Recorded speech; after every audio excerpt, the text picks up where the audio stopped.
hemos visto la salvación, dijimos objetivo, subjetiva, continuada y ya finalizada o concluida, que fue lo que estuvimos viendo la semana pasada con la glorificación. Hoy vamos a ver como un paréntesis, digamos, en lo que es la aplicación de la salvación, va relacionado. Hoy vamos a ver el tema que es la unión con Cristo. Ahora, decidí dejarlo como un paréntesis o como dejarlo para el final, porque la misma, veámoslo así, es como el eje central de todas las demás bendiciones salvíficas que hemos visto. Y si se pudiera catalogar desde alguno de los puntos, objetivo, subjetivo, digamos que está dentro de la salvación subjetiva en parte. ¿Por qué? Recordemos, salvación subjetiva es lo que ocurre dentro del pecador, como por ejemplo, cuando el pecador es llamado efectivamente por Dios, cuando el pecador es regenerado, cuando el pecador se convierte a Cristo. Eso es algo que ocurre dentro de él. Hay un punto igual dentro de esta salvación subjetiva, es un momento en el tiempo, en la historia de la redención, o en un momento, digamos, en la existencia de cada creyente como persona, en el cual esta persona llega a estar unida a Cristo. Si es por tratar de ubicarla, digamos, en qué punto de la salvación está. Más decidí dejarla para el final, porque al ser un tema, digamos, algo bastante vasto, engloba partes que incluso vienen desde el decreto de Dios antes de la fundación del mundo y vienen a formar entonces como ese eje central de todas las demás bendiciones. Ahora, entonces, veámoslo así, antes de verla como en un orden lógico, como en qué momento se aplica la unión con Cristo, vamos a verla entonces como un punto focal mediante el cual parten todas las otras bendiciones e incluso, veámoslo así, lo que catalogamos como unión con Cristo dentro del marco de la salvación subjetiva, parte de la unión con Cristo que se da en la eternidad, ya como vamos a verlo en más detalle. Ahora, para resumir brevemente la unión con Cristo, creo que para todos nosotros debería ser familiar cómo el Nuevo Testamento lo trata. Y el Nuevo Testamento lo trata con una frase o varias frases que se resumen como en Cristo, o en el Señor, o en Él. Por ejemplo, Pablo, según nos escogió en Él antes de la fundación del mundo. Ya, la idea es que la unión con Cristo se trata en términos de estar en. Entonces, para que ya, digamos, vayamos tratándolo como de asimilar. Y la idea básica es, estamos en una posición privilegiada o estamos, por verlo así, unidos estrechamente al Señor Jesucristo. Y debido a esa unión es que todas las otras bendiciones salvíficas le son aplicadas al pecador. Todo aquel que no está en Cristo, veámoslo, no hay forma de que reciba la bendición de Dios a menos de que esté en Cristo. Tengamos eso claro. Ahora, ¿cómo definiríamos esto? ¿Qué es la unión con Cristo? Citando a un pastor y teólogo, John Piper, él la resume así, dice: es la realidad de todas las formas en que la Biblia describe nuestra conexión humana con Cristo, en la que Él es indispensable para todo bien que disfrutemos. O Juan Calvino lo describía en sus institutos como que Cristo fuera un árbol y nosotros somos injertados en Él. Y lo dice: somos injertados en su cuerpo, en una palabra, porque Él se digna de hacernos uno con Él. Entonces, esta me encanta porque resume muy bien la idea. Cristo es como el eje central del plan redentor de Dios y por ende los pecadores son injertados a Cristo para que así reciban todas las bendiciones salvíficas. Entonces podemos describir que esta unión con Cristo es como la relación central. Muchos teólogos lo llaman la relación mística, y es que tenemos los creyentes con Cristo. Y por ende, fluyen todas las bendiciones hacia nosotros. Ahora, en el tema de la unión con Cristo, clásicamente en la teología reformada se distinguen tres tipos o tres aspectos distintivos de la unión con Cristo, que son la unión con Cristo en la eternidad, la unión con Cristo en la cruz y la unión con Cristo existencial o a partir de la conversión del pecador. Y es en eso en lo que nos vamos a tratar de centrar hoy, mis hermanos, teniendo claro entonces que estar unido a Cristo es el medio por el cual fluyen todas las bendiciones, y teniendo claro, digamos, la definición, que es básicamente estar en Él o cómo nos relacionamos con Él de tal manera que la salvación venga a nosotros. Entonces, procedamos a ver esta triple distinción de la unión con Cristo: eternidad, cruz y conversión. Entonces, veamos primeramente la unión con Cristo en la eternidad. Vayamos al libro de Efesios, capítulo 1, y vamos a leer el verso 4.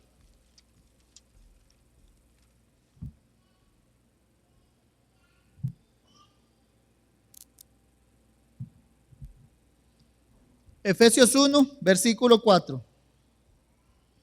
La unión con Cristo en la eternidad. Dice así: según nos escogió en Él antes de la fundación del mundo, para que fuésemos santos y sin mancha delante de Él. Aquí, entonces, leemos eso. La unión con Cristo desde la eternidad. En palabras del apóstol Pablo, antes de la fundación del mundo. ¿Qué es lo que vemos aquí? El propósito de Dios desde la eternidad es escoger creyentes en Cristo. ¿Para qué? Para que fuesen santos y sin mancha delante de Él. Digamos, este texto describe lo que es el propósito de todo el plan redentor visto desde la eternidad hasta la finalización, cuando el creyente es presentado santo y sin mancha delante de la presencia de Dios. Ahora, ¿qué es lo que Pablo dice aquí? Que Dios vio en la eternidad, que cuando Dios elige pecadores para salvarlos, Dios los elige por gracia. ¿Por qué? No es porque vio algo en ellos, creo que eso ya lo debemos tener claro. No es porque Dios vio que eran buenos o porque Dios vio que era como la mejor jugada o la mejor apuesta, sino porque los vio en Cristo. Y es ahí donde ya vemos que el propósito de Dios ya englobaba desde la eternidad que el pecador esté unido a Cristo. En los propósitos redentores de Dios desde la eternidad, Dios ya veía a los creyentes en Cristo. Ahora, aquí surgen varias preguntas. De hecho, hay cierto debate, incluso en el campo de la teología reformada, en la cuestión de la unión con Cristo en la eternidad. ¿Por qué? Porque está como, podemos llegar a tomarlo como, si desde la eternidad estamos en Cristo, se puede decir que no estamos en Adán, sino que nacemos inmediatamente en Cristo. Muchos lo toman de ese lado. Hay otros, yo me inclino por este otro lado, y es que la Biblia sí dice que es una realidad que todos nacemos en Adán, que por ende morimos. Así que, ¿cómo es esto? Que Dios nos escogió en Cristo antes de la fundación del mundo, pero también nacemos en Adán. Y es ahí donde veamos que hay un punto en particular en que la unión con Cristo se hace efectiva en la existencia del pecador, no antes. Veámoslo así. Lo que estamos viendo aquí en Efesios 1:4 es el aspecto de la voluntad de decreto de Dios. En el decreto, Dios escogió pecadores en Cristo. ¿Para qué? Para que fuesen santos y sin mancha delante de Él. Ahora, esta escogencia de Dios no viene a decir que el pecador como tal viene a tener dos representantes, que está representado a la vez en Adán y que está representado a la vez en Cristo. Los hombres están representados solo por una sola cabeza federal o cabeza representativa, los cuales son el primer Adán o el segundo Adán. Entonces, esto que leemos aquí en Efesios 1:4, veámoslo así, es el propósito de decreto de Dios en su mente. Dios en su mente sabe a quienes escogió en Cristo para que fuesen santos y sin mancha delante de Él, pero en el tiempo y en el espacio hay un momento que los pecadores nacen en Adán y los que son de Cristo, digámoslo aquí, son movidos de las tinieblas a la luz y por ende tienen como ese cambio de cabeza federal. De estar en Adán pasan a estar con Cristo. Entonces, entendamos esta parte o este distintivo de la unión con Cristo en la eternidad como uno que viene a servir como, veámoslo así, como una catapulta. ¿Para qué? Para que el pecador en el tiempo y en el espacio, en palabras de Juan Calvino, llegue a ser injertado a Cristo. Efesios 1:4 entonces es la unión con Cristo en la eternidad vista desde el propósito decretivo de Dios. En la mente de Dios, sus elegidos están unidos a Cristo. Voy a cambiar de micrófono, a ver.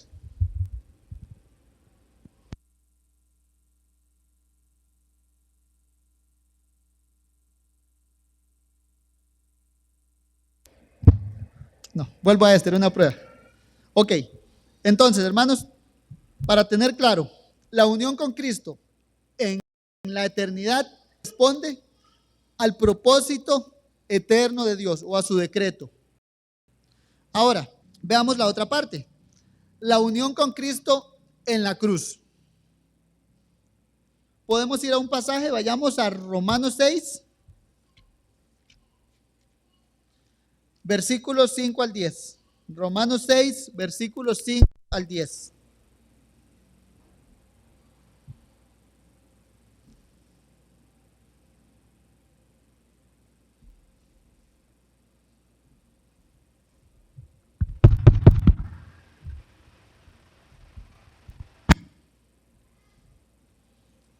Romanos 6, versículos 5 al 10. Los leo para ustedes. Dice: porque si fuimos plantados juntamente con Él en la semejanza de su muerte, así también lo seremos en la de su resurrección. Sabiendo esto, que nuestro viejo hombre fue crucificado juntamente con Él, para que el cuerpo del pecado sea destruido, a fin de que no sirvamos más al pecado. Porque el que ha muerto ha sido justificado del pecado. Y si morimos con Cristo, creemos que también viviremos con Él, sabiendo que Cristo, habiendo resucitado de los muertos, ya no muere, la muerte no se enseñorea más de Él. Porque en cuanto murió al pecado, murió una vez por todas, mas en cuanto vive, para Dios vive.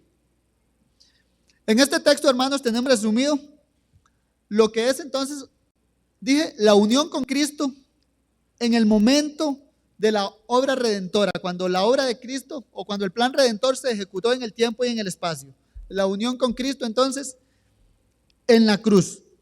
Y es aquí donde tal vez ya muchos usan el término que mencioné antes, la unión mística con Cristo, o veámoslo así, la unión con Cristo en su faceta histórico-redentora.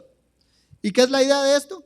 Que al momento de Jesucristo morir en la cruz, Él y su iglesia son uno solo. Ya Cristo, como en palabras de Pedro o en Isaías 53, Él mismo llevó nuestros pecados en su cuerpo. Es la idea. Entonces, cuando Cristo murió en la cruz, los pecados de su iglesia, todos, absolutamente, estaban siendo castigados en el cuerpo de Cristo. Y así, entonces, cuando Cristo muere, los creyentes mueren con Él. Cuando Cristo está siendo castigado, cuando Cristo está siendo abandonado, cuando cita el Salmo 22, ya su iglesia está siendo ahí mismo castigada, abandonada por Dios representativamente. Y por ende, como lo pone el apóstol Pablo aquí, ya morimos con Cristo. Romanos 6:5, porque si fuimos plantados juntamente con Él en la semejanza de su muerte. Versículo 6, sabiendo esto, que nuestro viejo hombre fue crucificado juntamente con Él para que el cuerpo de pecado sea destruido. Y si morimos con Cristo, ya Pablo lo dice, fuimos plantados juntamente con Cristo, fuimos crucificados juntamente con Cristo, ya lo pone, morimos con Cristo. El momento entonces en la cruz, ese momento de la muerte de Cristo en la cruz, fue la muerte, veámoslo así, para sus escogidos. Todos murieron en Él. 2 Corintios 5, de hecho, el apóstol Pablo lo pone así. Y si uno murió por todos, dice, luego todos murieron. Vayamos a él. 2 Corintios 5.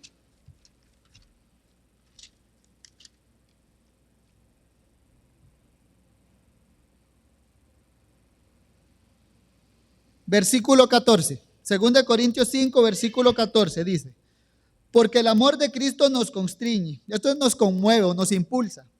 Pero veámoslo. ¿Por qué? Pensando esto, que si uno murió por todos, luego todos murieron. Y por todos murió para que los que viven ya no vivan para sí, sino para aquel que murió y resucitó por ellos.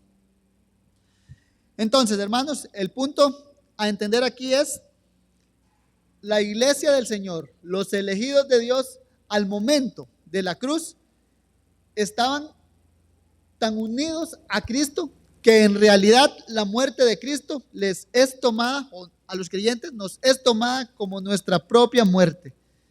Ya morimos al pecado. Y de ahí también Pablo ve la esperanza futura de la resurrección. ¿Por qué? Si Cristo resucitó de los muertos, ya nosotros andamos en nueva vida y tenemos garantía de que vamos a resucitar. Ahora, este es muy parecido al punto anterior en el que en Efesios 1:4, en los propósitos redentores de Dios, según nos escogió en Él, Dios ya sabía claramente a quienes estaba escogiendo en Cristo. De una manera muy similar, al momento de Cristo morir en la cruz, en el plan eterno de Dios, en su mente, Dios ya tenía el conocimiento, porque viene nacido de su voluntad, de por quiénes era exactamente que Cristo estaba muriendo, o quiénes estaban muriendo en Cristo en el momento de la cruz. Eso era algo claramente visible, sin duda, en la mente de Dios. ¿Por qué? Porque por los que Cristo estaba muriendo, o los que estaban muriendo en Cristo al momento de la cruz, de manera mística, eran los mismos que Dios había escogido en Él antes de la fundación del mundo. Y tengámoslo claro, hermano, solo este aspecto de la unión con Cristo es el que nos va a dar un fundamento claro y seguro para que todos nosotros podamos decir, como creyentes, que nuestros pecados fueron verdaderamente expiados, muertos allá en la cruz hace más de 2000 años. Ya, solo si verdaderamente yo estaba unido a Cristo en la cruz, en la mente de Dios, es que mis pecados fueron expiados. La deuda de nuestros pecados fue totalmente saldada. ¿Por qué? En virtud de que Cristo ya había muerto por los pecados de su pueblo hace más de 2000 años. Ahora, ¿qué tipo de unión es esta? Entendámoslo, es como, no se puede explicar mucho y los teólogos lo que dicen es una unión mística. Y la idea no es un término claro, pero la idea es que entendamos que no lo podemos entender muy bien, pero en la mente de Dios estábamos unidos a Cristo. Y también es bueno entenderlo, ¿por qué? No era que preexistíamos antes de nacer y que nuestras almas de alguna manera estaban en el cuerpo de Cristo o algo así por el estilo. No, sino que en la mente de Dios estábamos unidos a Cristo cuando Jesucristo estaba clavado en la cruz. Y de ahí viene el tercer distintivo de la unión con Cristo, y es la unión con Cristo desde la conversión. Vayamos a Colosenses 2, versículo 12.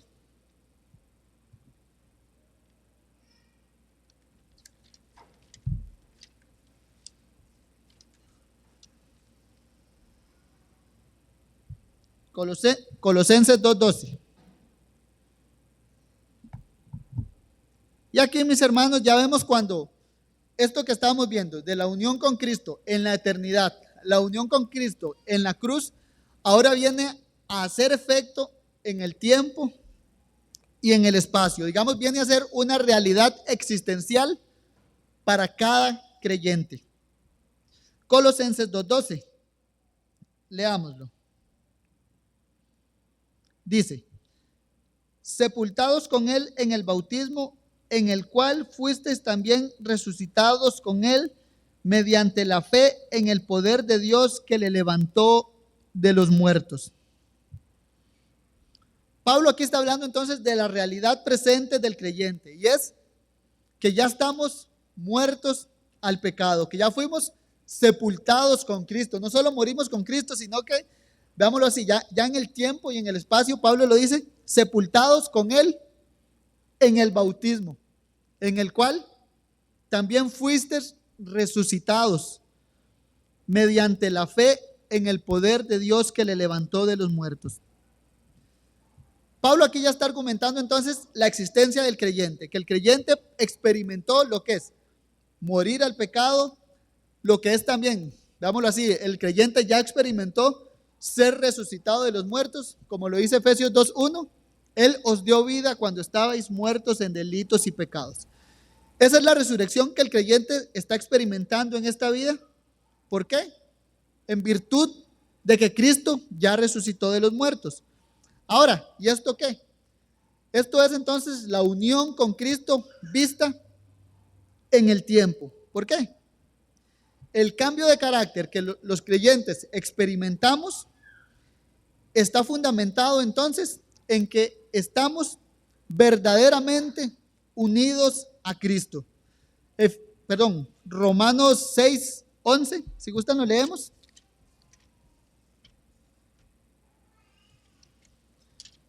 En este ya vimos entonces que Pablo dice que morimos al pecado, que debemos andar en vida nueva. Esa es ahora la conclusión, digamos, a la que llega el apóstol Pablo.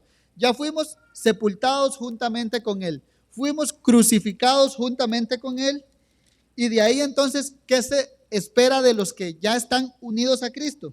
En el verso 11, así también vosotros consideraos muertos al pecado, pero vivos para Dios en Cristo Jesús, Señor nuestro.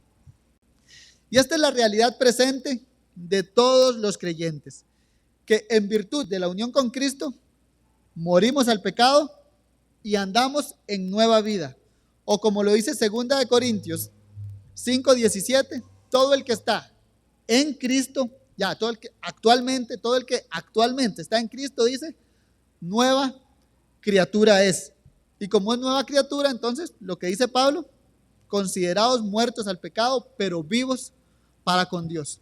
La unión con Cristo, entonces, cuando la traemos a la realidad presente del creyente, veámoslo así, es como eso que catapulta la nueva vida. ¿Por qué? Porque ya tenemos la bendición de Dios con nosotros. Ya tenemos la seguridad de que nuestros pecados fueron expiados. ¿Por qué? Porque estábamos unidos a Cristo. Ya tenemos la seguridad de nuestra justificación. ¿Por qué?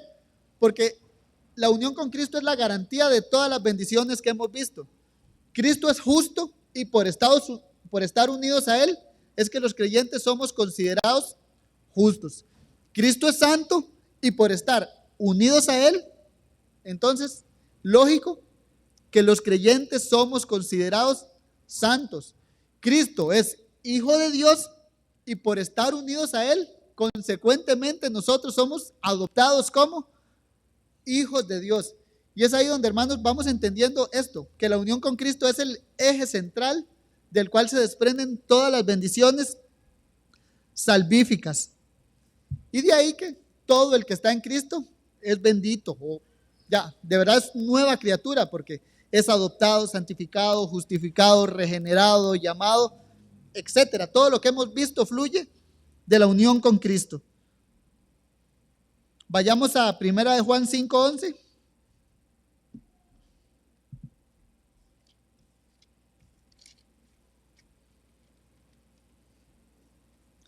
Veamos aquí cómo el apóstol lo resume. Tenemos vida eterna. ¿Por qué? Porque estamos en Cristo. 1 Juan 5:11 dice: y este es el testimonio, que Dios ha dado vida eterna, y esta vida está en su Hijo. O sea, no hay otra forma, digamos, la vida eterna está en Cristo, y por ende todo aquel que está en Cristo tiene vida eterna. Todo el que está en Cristo ya goza entonces de esos poderes del siglo venidero, de la resurrección de los muertos, de la vida eterna, de la santificación, de la justificación.